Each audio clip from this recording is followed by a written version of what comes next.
surviving my 80s.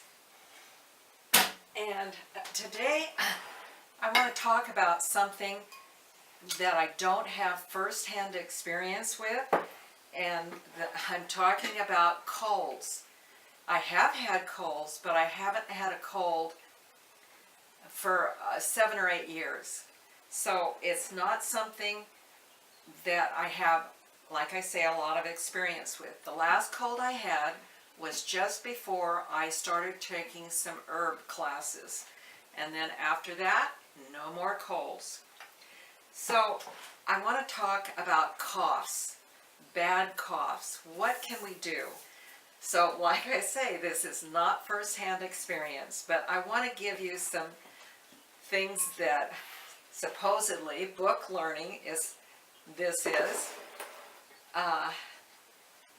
There is an herb called marshmallow. Now the mallow plants, hollyhocks, are in that family.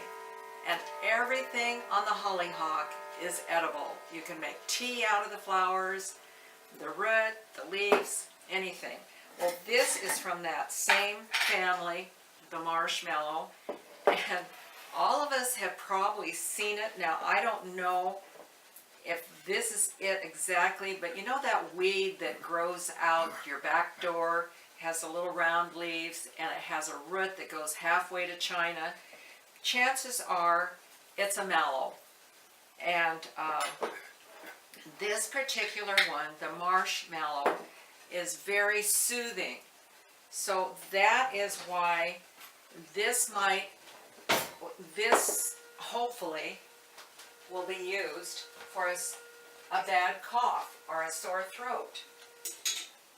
And I've got some water that's just starting to boil, and I'm going to make some tea, not out of the marshmallow, but in here I have sage and I have rose petals. The rose petals are from my roses, Mr. Lincoln, and some of the others are in the pot, and I'm going to let it steep. And so sage would be another thing that you could use for a bad cough. These are not just, the things that I'm showing are for coughing, for a sore throat that you get from coughing. And if one of them doesn't work, try another one. But sage is one of those herbs that are anti-everything. Anti-inflammatory, antivirus, anti-antibiotic, bacterial, antifungal, and there's one other that eludes me. But there's 5 things that it does with. And so while that's steeping, and when I drink this tea, the sage and the rose petals, I'm going to put a little honey in it. Honey is another good thing that will help your throat and your cough. Okay, now back to the marshmallow. I'm going to put it in my jar here, and maybe a good amount. I think I'll put a little more. And what we're making like an infusion, except marshmallow doesn't do well in boiling water or hot water. So this is just water. And I'm going to put it in here, and I'm going to let it sit for at least 4 hours would be good. But I think in a panic and in a bad cough, you could start sipping it anytime after. I would say at least give it an hour and then start sipping it. And it's very soothing, extremely soothing herb. And I'm going to let that sit.